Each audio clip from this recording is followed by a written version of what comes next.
ಮಳೆ ನೀರು ಸಂಗ್ರಹಣಾ ಅಭಿಯಾನದ ಜಾಥಾವನ್ನು ಗುರುವಾರ ಜಿಲ್ಲಾಧಿಕಾರಿಗಳ ಕಚೇರಿ ಬಳಿ ವಿದ್ಯಾರ್ಥಿಗಳು, ಚಿತ್ರದುರ್ಗ ನಗರಸಭೆ ಹಾಗೂ ರೈನ್ ಟ್ರಸ್ಟ್ನಿಂದ ಆಯೋಜಿಸಲಾಗಿತ್ತು. ಪ್ರಮುಖ ರಸ್ತೆಗಳಲ್ಲಿ ಜಾಥಾ ಮೂಲಕ ಸಾಗಿ ಬಂದ ವಿದ್ಯಾರ್ಥಿಗಳು ಹಾಗೂ ಸಂಯೋಜಕರು ಜಿಲ್ಲಾಧಿಕಾರಿಗಳ ಕಚೇರಿ ಬಳಿ ಆಗಮಿಸಿ ಮಾನವ ಸರಪಳಿ ನಿರ್ಮಿಸಿದರು. ನಂತರ ರೈತ ಮುಖಂಡ ಕಸವನಹಳ್ಳಿ ರಮೇಶ್ ಪ್ರತಿಜ್ಞಾವಿಧಿ ಬೋಧಿಸಿದ್ದು, ವಿದ್ಯಾರ್ಥಿಗಳು ನೀರು ಸಂರಕ್ಷಣೆಯನ್ನು ಮಾಡುತ್ತೇವೆಂದು ಶಪಥವನ್ನು ಮಾಡಿದ್ದು ಕೂಡ ಕಂಡುಬಂದಿತು.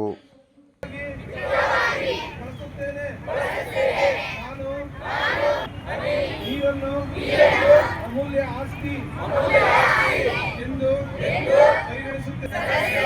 ಸ್ನೇಹಿತರು, ನೆರೆಹೊರೆಯವರು ನೀರನ್ನು ಮಹತ್ವ ತಿಳಿದಿದೆ.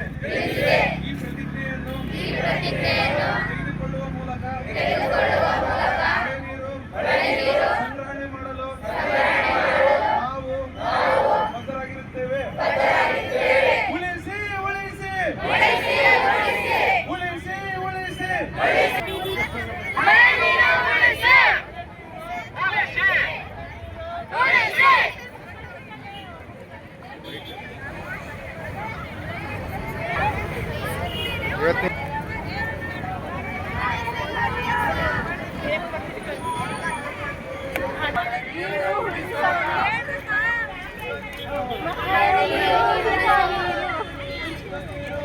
ರಕ್ಷಣೆ ಮಾಡಬೇಕು. ಆ ನಿಟ್ಟಿನಲ್ಲಿ ಭಾರತ ಸರ್ಕಾರ